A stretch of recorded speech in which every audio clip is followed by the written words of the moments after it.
August 1978 sa Pretoria Prison, South Africa, habang ang patrol warning ay nagpapatugtog ng musika sa opisina, iniunat ng isang bilanggo ang kanyang braso palabas ng bintana ng selda na may isang piraso ng tela na nakatali sa kanyang braso at isang tubo ng walis na nakatali sa tela.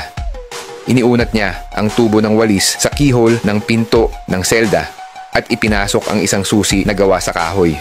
Maya-maya, matagumpay niyang nabuksan ang pinto ng selda at saka mabilis na tumakbo sa koridor para pakawalan ang dalawang kasabwat. Ngunit ito ay simula pa lamang. Bilang karagdagan, kailangan nilang iwasan ang mga security guard na nagpapatrolya sa mga selda. Ang mga taong ito ay hindi ordinaryong mga bilanggo, ngunit mga bilanggong politikal. Kaya naman napakahigpit ng security measures sa kanilang paligid dahil kapag nakatakas na sila sa kulungan, magdudulot ito ng mapangwasak na sakuna sa mga otoridad. Ito ang pinakakomplikadong prison break sa kasaysayan ng South Africa. March 21, 1976, sa Johannesburg, sa sikat ng araw, dalawang lalaki ang naglakad-lakad na may dalang mga plastic bag at inilagay ang mga bag sa gitna ng kalye, lalo na sa mataong lugar. Ang isa sa kanila ay kinakalikot ang isang plastic bag na isang time bomb. Ilang minuto matapos iwan ng dalawang lalaki ang bag, isang maliit ngunit nakakatakot na pagsabog ang nangyari. Nagkalat ang napakaraming papel at nagmadaling kunin ito ng mga tao. Ang mga flyer ay may nakasulat na mga salitang "End Apartheid". Kasabay nito, ang South Africa ay nakakaranas ng kaguluhan noong panahong iyon at ang mga organisasyong anti-apartheid ay tumataas. Ang mga bomba ay inilagay ng dalawang kilalang aktivista, sina Tim Jennings at Steven, na nagsagawa ng maraming aksyong propaganda laban sa apartheid. Pagkalipas ng 2 taon, ang dalawa ay inaresto habang nagdadala ng mga kagamitan sa pag-imprenta at sinentensyahan ng halos 10 taon sa bilangguan dahil sa pagsuporta sa pagtatapos ng racism. Sila ay ikinulong sa Pretoria Central Prison sa South Africa. Gayunpaman, ang pakiramdam ng pagkakakulong, ang malupit na pagtrato ng mga guwardiya ng bilangguan at ang kanilang pagnanais na maniwala sa pagtatapos ng apartheid ay lalong nagpalakas ng kanilang pananabik para sa kalayaan, kaya kailangan nilang tumakas mula sa bilangguan. Ngunit ang seguridad ng Pretoria Prison noong panahong iyon ay lubhang mahigpit. Bagaman ang mga bilanggo ay wala sa mga selda 24 na oras sa isang araw, palagi silang nasa ilalim ng patuloy na pagbabantay ng mga guwardiya ng bilangguan. Bawat selda ay may bakal na gate at nilagyan ng bakal na pinto na may susian na malapit sa labas.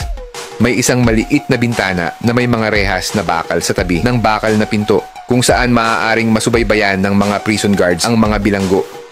Ang mga selda ay idinisenyo upang panatilihing nakahiwalay ang mga bilanggo sa sandaling makapasok sila na pinipigilan silang makatakas. Nawalan ng pasensya sina Tim at Lee at ayaw nilang makulong dito at isuko ang kanilang mga karir. Matapos basahin ang aklat na Papillon, si Tim Jennings ay na-inspired makatakas mula sa bilangguan. Nagsindi ng posporo si Jennings at tinitigan ang susian sa pinto ng selda. Dahil sa kanyang karanasan sa pagpili ng mga kandado at sa kanyang pag-unawa sa kung paano gumagana ang mga kandado, binalot niya ang isang kutsilyo sa isang piraso ng papel at ipinasok ito sa keyhole upang matukoy ang lalim ng kandado at ang haba ng susi. Pagkatapos ay maingat na pinagmasdan ang mga nakaraang guwardiya ng bilangguan. Sinusubukang alalahanin ang hugis ng susi at nagsimulang gumuhit at subukang gayahin ito. Ngunit paano niya ito gagawin? Nagtatrabaho si Jennings sa prison workshop kaya agad siyang kumilos. Batay sa mga sketch na kanyang iginuhit, nagsimula siyang mag-ukit ng maliliit na bloke na gawa sa kahoy, isa para sa key column at isa para sa key blade. Ngunit kailangan itong gawin ng palihim upang maiwasang matuklasan ng mga prison guard. Ipinuslit niya ang mga parts at tools palabas ng paggawaan sa pamamagitan ng pagbabalot sa mga ito ng tela at itinago sa mga bote ng termos. Ginamit ang tela para pigilan ang tunog at maiwasan ang ingay na pumukaw sa mga prison guard habang nag-iinspeksyon. Patuloy niyang sinusubok ang susi. Pinahit ang labis na kahoy upang ito ay ganap na magkasya sa butas ng susian. Pagkatapos ng maraming mga pagtatangka, ang susi sa wakas ay umangkop ng maayos at may bahagyang pag-ikot. Bumukas ang lock, ngunit hindi iyon sapat dahil mayroong higit sa isang kandado na bubuksan at ang pinakamahirap ay ang steel door dahil ang butas ng susian ay nasa labas. Habang naglilinis ang mga bilanggo, sinubukan ni Dim Janin sa tulong ng kanyang mga kasabwat ang iba pang mga pinto gamit ang susi at nalaman niyang gumagana ang wooden key sa lahat ng nasubok na pinto. Kabilang ang pinto ng armored cell at mga pintuan 2, 3, 4 at 5 na kailangan nilang lampasan.